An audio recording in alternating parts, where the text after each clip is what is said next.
Salut les enfants, j'espère que vous allez bien, j'espère que vous êtes en forme. On se retrouve pour nos énergies de la semaine. Que se passe-t-il pour nous cette semaine du 18 décembre 2023? Je suis un petit peu en retard, je vous prie de m'excuser. Normalement, vous avez la vidéo le lundi matin en fin de matinée. Et là, je suis un petit peu à la bourre aujourd'hui. On va se faire un point sur ces énergies de la semaine, mais plus globalement quand même sur les énergies de cette fin d'année, puisque le calendrier, je vous apprends rien maintenant, est découpé ainsi. Que lundi prochain, on sera le 25 décembre, donc lundi prochain, vous n'aurez pas les énergies de la semaine, donc ne les cherchez pas, ne les attendez pas, je vous le dis, je vous l'annonce tout de suite, mais c'est pas très grave parce que je vous tournerai de toute façon la vidéo de la pleine lune de la semaine prochaine, la pleine lune en cancer qui va arriver début de semaine prochaine, donc vous aurez de toute façon une vidéo sur les énergies du moment au travers de ma guidance lunaire. Et voilà, en revanche, on se retrouvera parce que le lundi qui suit, le 1er janvier, où de toute façon, soit le jour J, soit je l'enregistrerai en amont, je vous ferai une guidance comme ça de la semaine du 1er janvier 2024. Voilà, donc que se passe-t-il pour nous cette semaine et plus généralement sur nos 15 derniers jours de 2023? Ce sont déjà les 15 derniers jours de 2023. Eh bien, on clôture, on se respecte, on s'aligne, on applique ce qu'on a appris. On met en place le rayonnement, la vibration que l'on est allé affiner, peaufiner, découvrir, approfondir tout au long de cette année. Si des mises au point en tout amour et en toute sagesse nous sont importantes de faire ou d'être faites, eh bien, on se donne voix au chapitre pour le mettre en place. On termine de clôturer nos sujets, nos dossiers de 2023. On se rend prêt d'une manière générale pour 2024. On se rend prêt pour aborder les nouvelles énergies de 2024. On se rend prêt pour la nouveauté qui va arriver en 2024. On sent d'ailleurs que quand on a bien fait un petit peu entre guillemets son travail et quand on est allé se confronter à nos sujets, à nos dossiers, à nos schémas karmiques à transcender, eh bien on est dans une meilleure posture. On sent qu'on est dans une belle énergie et on sent qu'en tous les cas on a déjà la murmuration de belles choses qui vont venir en 2024. Si c'est pas encore tout à fait ça, en tous les cas, vous rentrez dans une espèce de foi. Dans tous les cas, vous êtes sur cette énergie où vous vous respectez, vous vous alignez, vous vous écoutez et vous incarnez cette nouvelle énergie, cette nouvelle vibration. La fin de l'année, c'est pas toujours une période simple. La semaine de Noël, puisque cette semaine on est la semaine de Noël, on est un petit peu dans cette dernière ligne droite. On est dans cette dernière ligne droite de cette période de l'Avent où on se prépare à recevoir en nous, à faire renaître dans ce monde l'énergie christique, à la faire renaître en nous, à le faire passer chaque année un palier supplémentaire. Qu'on le veuille ou non, les périodes de Noël, c'est pas toujours une période simple. Parfois rapport à des éléments concrets et à des vécus. Parfois en tous les cas parce que de toute façon ça nous met dans une certaine pression. Il peut y avoir un certain stress et en même temps une certaine envie de bien faire les choses, de s'écouter, de chercher l'harmonie, la gratitude, la lumière, l'amour. Là où il est, là où toutes ces vibrations se situent dans notre vie et aller l'honorer, et aller le respecter. C'est une période parfois très introspective, mais j'ai envie de vous dire tant mieux, voilà. Et la semaine prochaine encore plus.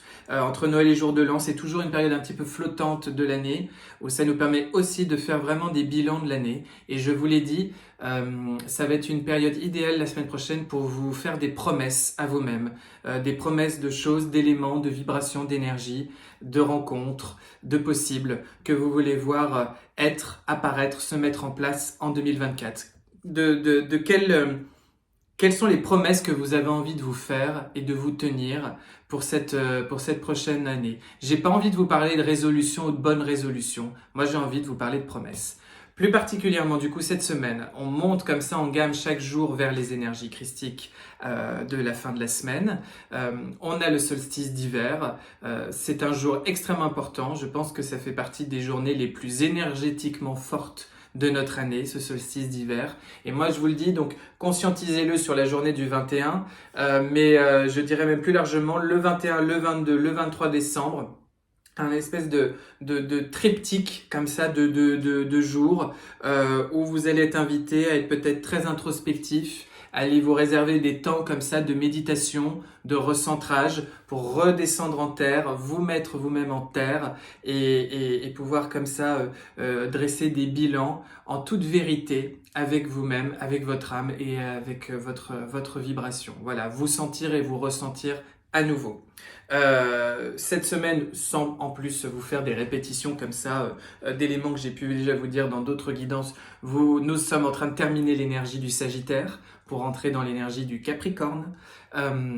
Donc on va quitter cette période de feu du Sagittaire pour aller de nouveau vers des énergies de terre, la terre froide, la terre d'hiver du Capricorne, une terre qui n'est également que promesse, une terre où tout est tamisé, tapissé, où où rien n'est encore émergé, et on a justement tout est encore immergé, et une terre où on pense à ses valeurs, à son système de valeurs, à son intégrité, à sa verticalité, à son alignement, à voir long terme. Tout ça, ce sont des notions qui vont avec l'énergie du Capricorne, qui est un signe, un élément, une énergie particulièrement à l'aise dans cette idée de rigueur, de voir les choses en profondeur, sur le long terme, d'être aligné à son système de valeurs, à ce qui nous paraît droit, à ce qui nous paraît juste, et qui est à l'aise justement avec cette terre hivernale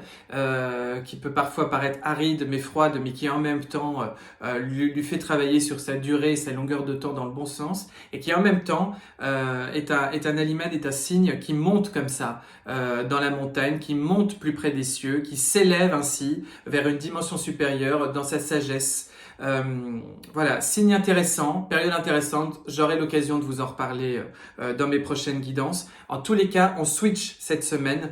Voilà, le calendrier est très bien fait parce qu'on va switcher avec la fin du Sagittaire cette semaine, le début du Capricorne, le solstice d'hiver pour faire cette transition, et le 24 décembre, la veillée christique pour dimanche. Donc là, on est un petit peu sur une parenthèse comme ça, sur quelque chose d'assez rond, assez parfait, qui vient nous faire travailler en 7 jours toute une initiation. Voilà, vous voyez, pensez cette semaine comme chaque jour est une nouvelle initiation pour à la fois faire descendre le feu en terre, terminer le feu du Sagittaire et les quêtes du Sagittaire pour aller les mettre en terre avec le Capricorne, retourner vers vous avec ce solstice d'hiver, qui est également la promesse de la lumière qui va vaincre cette obscurité, et par cette descente-là, faites descendre l'esprit christique et le feu christique. Voilà, je fais une guidance un petit peu plus longue, exceptionnellement pour cette guidance semaine. Je passe au tarot, les petits loups. On va se tirer 3 cartes. Les énergies de cette semaine. La première, l'énergie générale. La deuxième carte, ce vers quoi on tend cette semaine. Et la troisième carte, le conseil qui vous est donné. Alors, l'énergie de la semaine sera au pendu. Ce vers quoi vous tendez cette semaine, c'est la reine de coupe. Et le conseil que l'on vous donne cette semaine, c'est la 8 de coupe. Finalement, ça corrobore tout ce qu'on s'est dit, c'est normal. L'énergie générale de la semaine est au pendu, la remise en question, la prise de hauteur, la réflexion introspective, vous dans la matière, vous dans cette vie, vous avec les autres, vous et vos croyances, vous et vos projections, vous et vos schémas à transcender ou qui ont été transcendés, vous et votre désir, vous et vos remises en question, vos remises en perspective, vos volontés de changement. C'est je fais un point, je m'arrête, je prends un recul et je regarde les choses sous une nouvelle perspective. C'est ça le pendule. Accessoirement, c'est également un 12, donc c'est un chiffre qui nous parle d'une fin de cycle. Tout dépend comment on se positionne après sur les cycles numérologiques, mais en tous les cas, comme à l'instar de la roue du zodiaque, on a fait un tour complet des choses et puis et on va pouvoir aller ensuite vers la transformation que représente la mort, qui est le 13e chiffre. Donc ça, c'est un petit peu notre énergie de la semaine, justement. Ce vers quoi on tend, c'est cette reine de coupe. C'est cette capacité qu'on a à nous-mêmes s'accueillir, se prendre dans nos bras, aller dans cette introspection et cette prise de hauteur et aller faire son infirmière. La reine de coupe, c'est l'infirmière du tarot. D'être son propre infirmier avec nous-mêmes, d'être maternant, d'être accompagnant et d'aller accueillir toute son émotion, tout ce ressenti et d'aller le respecter. Je vous le dis, ça peut être une semaine aussi avec des prises de position, des mises au point, des choses sur lesquelles on s'entend dire oui parce qu'on a envie de dire oui et on s'autorise à dire non parce qu'on a sincèrement envie de dire non dans notre cœur. Le conseil que l'on nous donne, c'est de ne rien forcer. 8 de coupe, ne forcez rien. Ne faites pas ce qui ne vous fait pas plaisir. Ne faites pas les choses parce que vous ne les avez pas dans votre cœur. Ne faites pas les choses parce que ce serait bien qu'il faut les faire. Ça peut inclure la famille, les repas de fin d'année, les choses comme ça.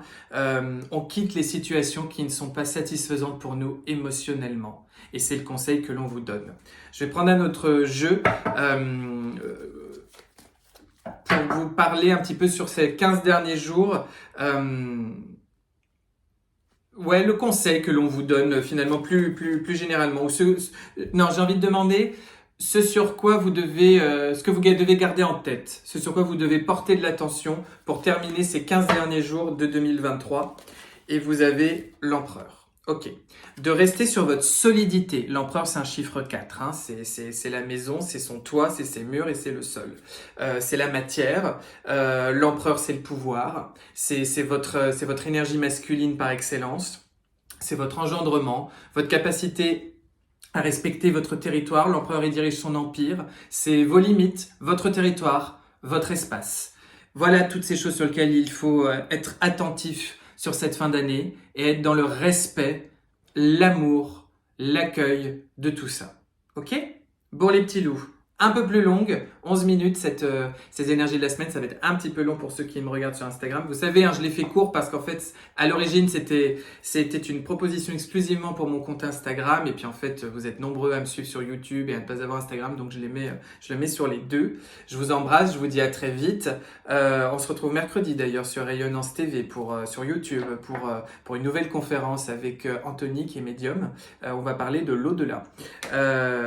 Et puis je vous revois la semaine prochaine avant qu'on termine cette année pour notre guidance lunaire. Je vous embrasse, passez une très belle semaine, passez un très bon Noël et prenez grand soin de vous et soyez la lumière de ce monde. À très bientôt.